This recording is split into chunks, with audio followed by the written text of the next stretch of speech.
Areópago. Ese lugar, si tú te das la imagen, estaba en una colina que se le conocía como el dios Ares, ¿no? O también la gente le llamaba como Marte, que también era un dios de la guerra, ¿no?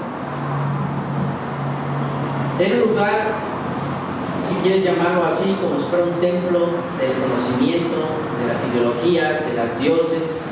¿Y quién crees que entró ahí? ¿Quién pisó ahí? Es más, hasta habló ahí. Pablo. ¿Cómo puede ser posible que Pablo entró a un lugar pagano y habló y pisó y se metió al templo del dios Marte, ¿no? El dios de la guerra, que es pagano? No, hermano, no. Él estuvo ahí para enseñar un mensaje de salvación. Siempre que aprendamos algo, debes de tener bien claro cuál es tu propósito, cuál es tu enfoque, cuáles son tus principios, cuáles son tus convicciones. Y podríamos andar en este mundo sin necesidad de irnos a un convento y separarnos de la sociedad, si tú tienes tus convicciones firmes y fuertes y claras. Pero ¿qué pasaría si no tienes convicciones en tu fe, estás dudando de tu fe, no sabes si es correcto, si estás bien o estás mal, y de repente te llevan a un lugar como ese? Imagínate ese lugar, piénsalo cómo era en esa época. ¿Alguna vez has visto una imagen de esos lugares cómo eran? ¿Cómo se construían? En las paredes tenían figuras muy bien talladas, en el piso, ahora es que en mármoles, planchas grandotas donde se pintaban grandes imágenes, esculturas increíbles y maravillosas. ¿No te llamaría algo así la atención? ¿No te luciría los ojos? ¿No te distraía un poco de ¡ay, qué magnitud, qué increíble belleza! Si tú no tienes un fundamento en tu fe, va a ser muy fácil que cualquier ideología, cualquier falsa doctrina te desvíe y te haga pensar, es que yo creo que sí estoy mal, han de estar ahí bien. No, yo creo que lo que dicen es muy elocuente, sus palabras, sus frases. Y mucha gente se ha desviado. Hoy, hermano, sigue habiendo gente que se dice ser culta, con estudios, maestrías,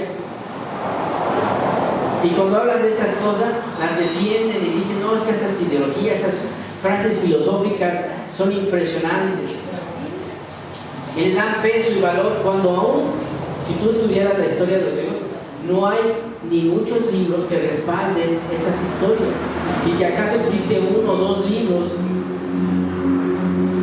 en todo este mundo, y siguen creyendo que son leales y fieles. Pero ¿qué tal cuando dicen de la Biblia? No, de seguro se equivocaron. ¿Cuántos años ha pasado? De seguro ya se equivocaron, ¿no? Pero no cuestionen así de la misma manera a esos libros de Sócrates, de Platón y todos ellos, que han pasado igual muchos años. Pero sí juzgan y critican, ¿no? Cuando la Biblia tiene muchas más copias existentes, hay más copias originales que cualquiera de esas filosofías griegas que existen hoy. Y sin embargo la gente lo cree, aunque no estuvo ahí, y no lo duda, y hasta pelea por defender esas ideas. Pero si vieran que la Biblia tiene más fundamentos más grandes que sus propias ideologías. Pero, hermano, hoy, ¿cómo estás tú? ¿Te dejas llevar por cualquier nueva ideología, cualquier nuevo pensamiento? Es más, los mismos cristianos han creado nuevas filosofías, nuevas costumbres, y se han apartado de la enseñanza. ¿Qué tal esos judeocristianos? Se dicen judeos, pero también cristianos, y siguen muchas malas costumbres. ¿Qué tal aquellos que siguen otras ideologías? ¿Tu fe está fundamentada en Cristo, en la Biblia? ¿O en qué está fundamentada, hermano? ¿O solo en emoción? ¿O sentimiento? ¿O tiene fundamentos claros? Vamos a seguir leyendo Hechos 17, versículo 22 al 28, ¿verdad? Dice ahí: Pablo se puso de pie ante la junta y les dijo: habitantes de Atenas, he notado que ustedes son muy religiosos. Mientras caminaba por la ciudad, vi que ustedes adoraban a muchos dioses y hasta encontré un altar dedicado al Dios desconocido. Pues ese Dios que ustedes honran sin conocerlo es el Dios del que yo les hablo. Es el Dios que hizo el mundo y todo lo que hay en él. Es dueño del cielo y de la tierra y no vive en templos hechos por los seres humanos. Tampoco necesita la ayuda de nadie. Al contrario, Él es quien da la vida, el aire y todo lo que la gente necesita. A partir de una sola persona hizo toda la gente del mundo y a cada nación le dio cuándo y dónde debía vivir. Lo cierto, dice, debía vivir. Movernos y parecer lo que somos. Así dice uno de los poetas de este país: realmente somos hijos de Dios.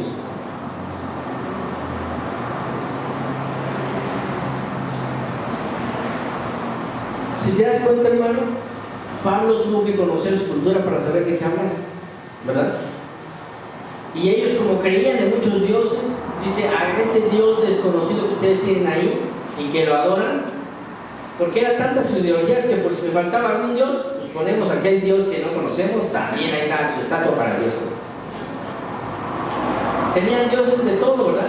Dios de la guerra, Dios del amor, Hermes el mensajero, o sea, tenían dioses para todo. Pero si tú recuerdas, hermano, la historia de los helénicos, ¿cómo eran sus dioses?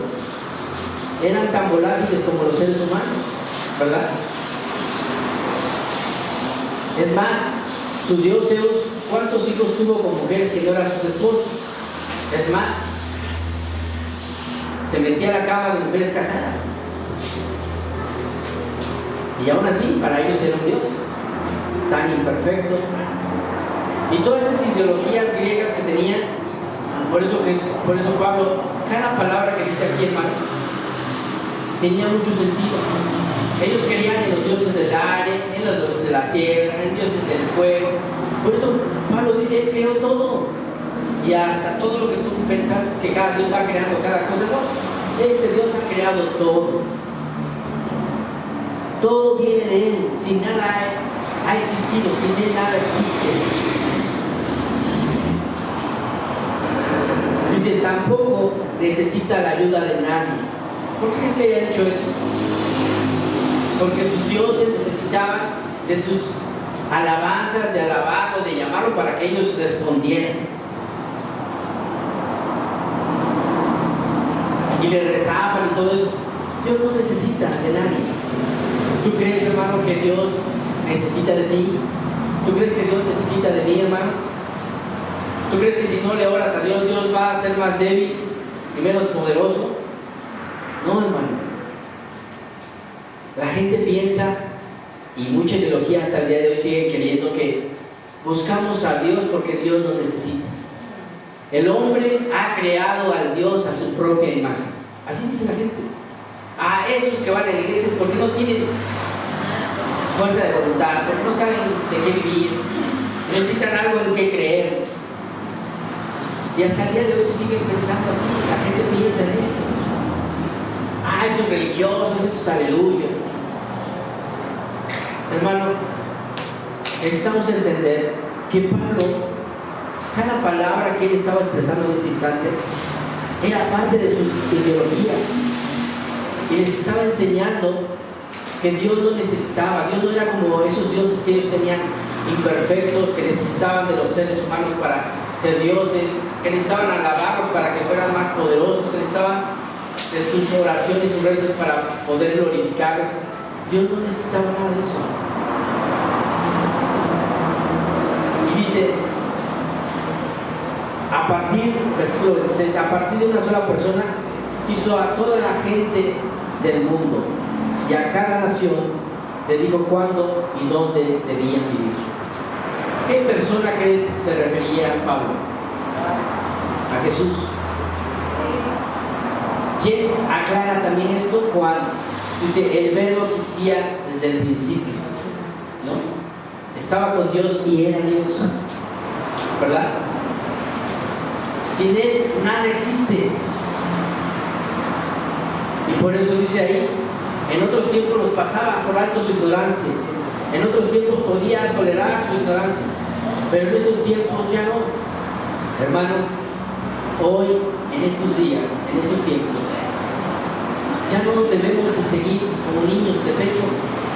Necesitamos aprender de las Escrituras y aprender a defender nuestra fe, pero no solamente como, porque lo digo yo, no, sino porque debe de tener un fundamento bíblico, debe de tener un fundamento histórico, científico, todo debe de tener un fundamento en lo que tú crees, para que tú puedas defender claramente tu fe a cualquier ideología y conocerlas para saber de qué están hablando ellos. Así como Pablo les habló y pudo defender su fe, yo te aconsejo que tú leas esta parte y puedas ver cuántas cosas más puedes aprender de Pablo, de cómo defender tu fe y hacer una buena apologética de las Escrituras. Amén. Y al final dice, así como dice, realmente somos hijos de Dios. Sigamos leyendo. Versículo 29.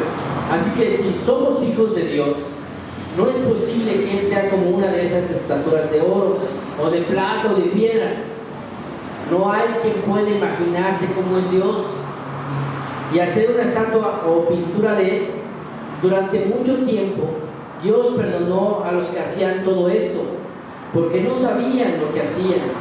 Pero ahora Dios ordenó que todos los que habitan en este mundo se arrepientan y que lo obedezcan solo a Él. Porque Dios ha decidido ya el día en que juzgará a todo el mundo y será justo con todos. Dios eligió a Jesús para que sea el juez de todo y ha demostrado que esto es cierto al hacer que Jesús resucitara. Y él utiliza una frase de sus ideologías, de sus filosofías, que todos somos descendientes de Dios. Y él dice, bueno, si todos somos hijos de Dios, ¿no?, lo que dicen ustedes es su ideología, pues entonces no es posible que seamos como esa clase de estatuas de oro. Porque ¿a poco todos somos estatuas? ¿A poco todos somos así? No, Dios es otra cosa muy distinta de lo que tú puedas entender.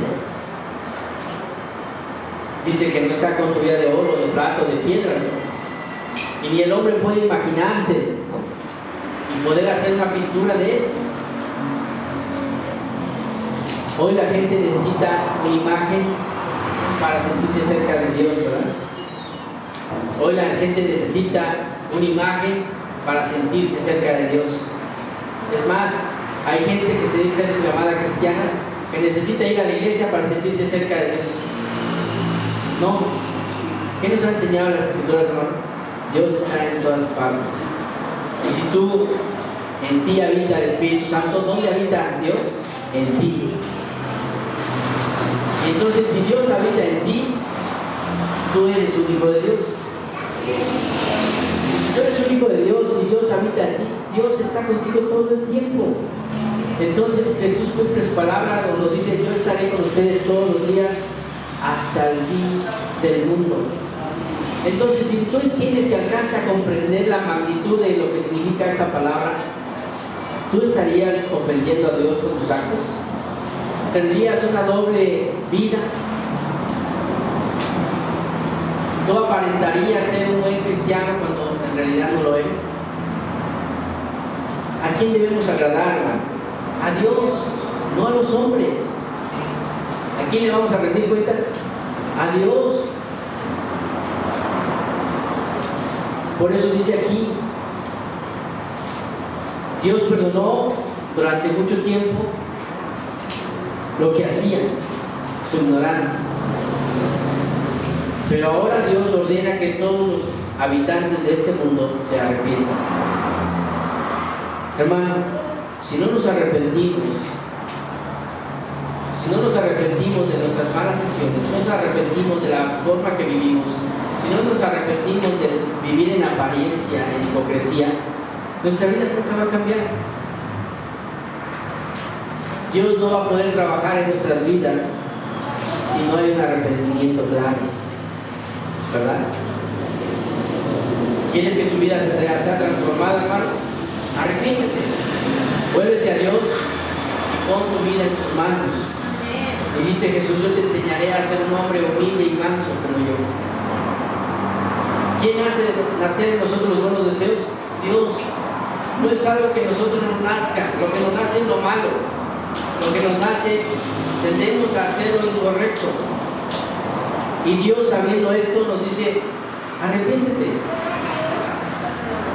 Reconoce que no eres perfecto y vuélvete a mí, y yo te voy a enseñar esos caminos. Dice aquí: porque Dios, versículo 31, ha decidido ya el día en que juzgará a todo el mundo y será justo con todos. Esta parte el mundo de hoy no quiere oír. Por eso es mejor no creer en Dios, es mejor no creer en lo bueno y lo malo para que no haya castigo, es mejor decir que todos vamos a ser llevados al cielo, es mejor creer que no hay castigo. Es mejor creer en mis ideologías que creer en Dios. Es lo que el mundo dice, pero dice la Escritura, y es claro, Pablo, y la Biblia lo dice una y otra vez, desde el Antiguo Testamento hasta el Apocalipsis, dice que Dios va a juzgarnos. Nadie se va a salvar. Todos tendremos que pasar por ese juicio, todos. No es como que ya pasé, no, todos, hasta tú, hermano, que seas hijo de Dios, vas a ser juzgado. Todos y cada uno de nosotros. Y dice la Biblia que seremos juzgados de nuestros pensamientos hasta las palabras inútiles que digamos. Entonces, con cuánto cuidado debemos de dirigirnos, con cuánto cuidado debemos hablar y expresarnos, porque Dios va a juzgarnos.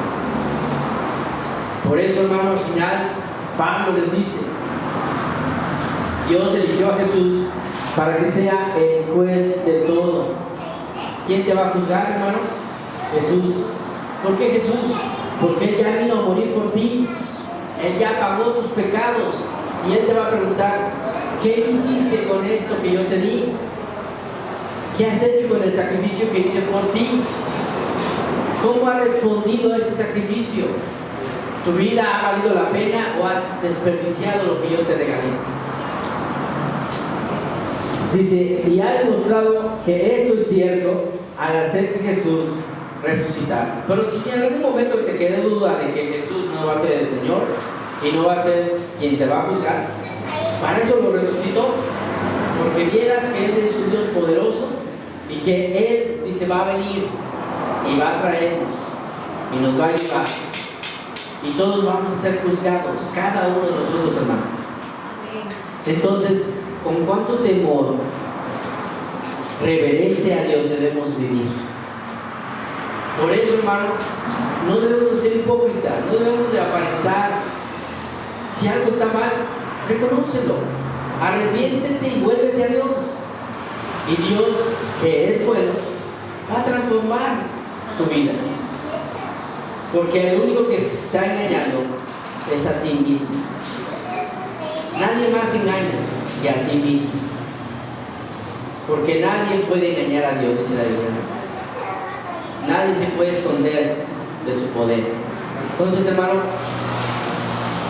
vivamos en ese gozo, en ese conocimiento de un Dios poderoso, un Dios que te trae salvación, un Dios que, a pesar de lo imperfecto, impuros y pecadores que podamos ser, Él puede restaurar tu vida, puede cambiar lo que para ti es imposible, para Dios es muy posible.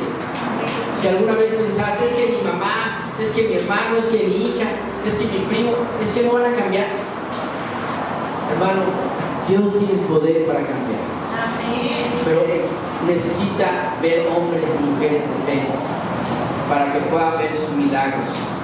Y si Dios quiere, porque esa es la verdad, si Dios quiere, Dios los traerá, porque esa es su voluntad. Amén. Acompáñame en una oración para terminar, por favor.